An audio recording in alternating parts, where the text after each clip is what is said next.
లేవీకాండము 9వ అధ్యాయం.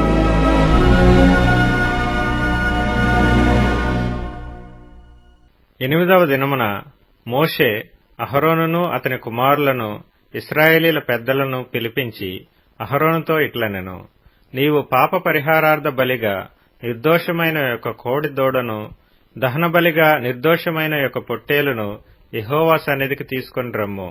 మరియు నీవు ఇశ్రాయేలీలతో, మీరు యెహోవా సన్నిధిని బలి నర్పించున్నట్లు పాప పరిహారార్థ బలిగా నిర్దోషమైన మేకపిల్లను, దహన బలిగా నిర్దోషమైన ఏడాది దూడను, గొర్రెపిల్లను, సమాధాన బలిగా కోడెను, పొట్టేలును, నూనె కలిపిన నైవేద్యమును తీసుకుని రండి. నేడు యెహోవా మీకు కనబడును అని చెప్పుము.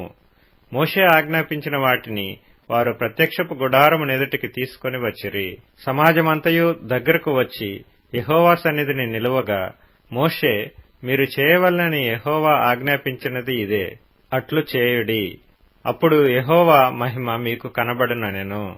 మరియు మోషే అహరోనుతో ఇట్లనెను, నీవు బలిపీఠము నొద్దకు వెళ్లి పాప పరిహారార్థ బలిని, దహన బలిని అర్పించి నీ నిమిత్తమును ప్రజల నిమిత్తమును ప్రాయశ్చిత్తము చేసి ప్రజల కొరకు అర్పణము చేసి యెహోవా ఆజ్ఞాపించినట్లు వారి నిమిత్తము ప్రాయశ్చిత్తము చేయుము.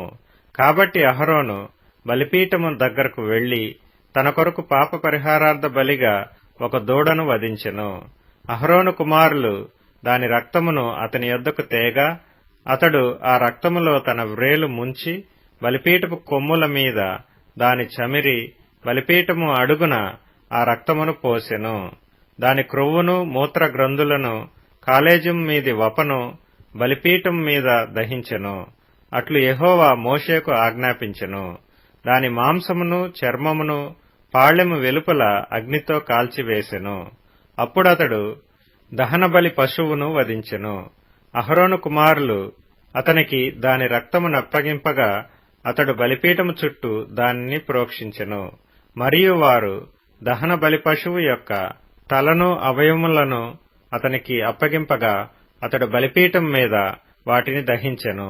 అతడు దాని ఆంత్రములను, కాళ్లను కడిగి బలిపీఠం మీదనున్న దహన బలి ద్రవ్యము పైని దహించెను. అతడు ప్రజల అర్పణమును తీసుకొని వచ్చి ప్రజలు అర్పించు పాప పరిహారార్థ బలియగు మేకను తీసుకుని వధించి మొదటి దానివలే దీనిని పాప పరిహారార్థ బలిగా అర్పించెను. అప్పుడతడు దహనబలి పశువును తీసుకుని విధి చొప్పున దానినర్పించెను.